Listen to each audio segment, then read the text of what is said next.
Half ചിരിക്കാനുണ്ടായി, second half കുറച്ച് emotional ആയിരുന്നു. Must watch. നല്ല മെസ്സേജാണ്. ദിലീപേട്ടൻ പൊളിച്ചു. It's a comeback. പഴയ ഒരു ഫാമിലി ആ ഒരു എന്റർടൈൻമെന്റ് പോലത്തെ ഒരു പടമാണോ?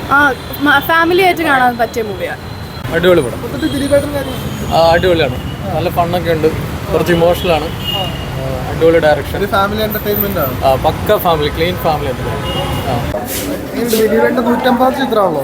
150ാമത്തെ ചിത്രമാണ്. കോമഡി കാര്യങ്ങൾ എല്ലാം ഉണ്ട്. കോമഡി ഉണ്ട്, സസ്പെൻസ് ഉണ്ട്, സെന്റിമെന്റ്സ് ഉണ്ട്, എല്ലാം അടിപൊളി സിനിമ. ദിലീപേട്ടൻ്റെ ഒരു കംബാക്ക് തന്നെയാണ്. കംബാക്ക് തന്നെ, കംബാക്ക്. പഴയ ദിലീപേട്ടനെ നമുക്ക് കാണാൻ പറ്റുമോ? അങ്ങനെ പഴയതൊന്നുമില്ല, അടിപൊളിയാണ് സിനിമ. നന്നായിട്ട് കോമഡി എല്ലാം ഉള്ള നന്നായിട്ട് വർക്ക് ആയിട്ടുണ്ട്.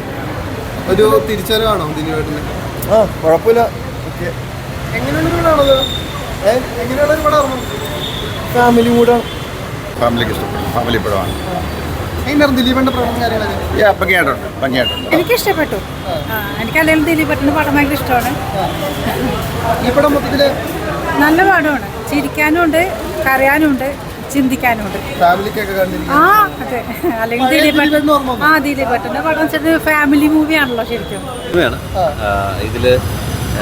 ഇതൊരു സോഷ്യൽ മീഡിയ എങ്ങനെ നമ്മുടെ ഫാമിലിനെ അല്ലെങ്കിൽ നമ്മളെങ്ങനെ ബാധിക്കുന്നു വളരെ ഇൻട്രസ്റ്റിംഗ് ആയിട്ട് പറഞ്ഞിട്ടുള്ള മൂവിയാണ്. നല്ല രസമുണ്ട്. നല്ലൊരു ഫാമിലി എൻ്റർടൈനാണ്. നല്ല ഹ്യൂമർ ഉണ്ട്. ഈ ഓവറായിട്ടുള്ള ഹ്യൂമർ ഒന്നുമല്ല, നല്ല ഭംഗിയുള്ള ഹ്യൂമർ. ദിലീപേട്ടൻ നല്ല ഫൈൻ പെർഫോമൻസ് ആണ്. നല്ല മൂവി. നല്ല കോമഡി ആയിരുന്നു. ദിലീപേട്ടൻ എനിക്കിഷ്ടമായി.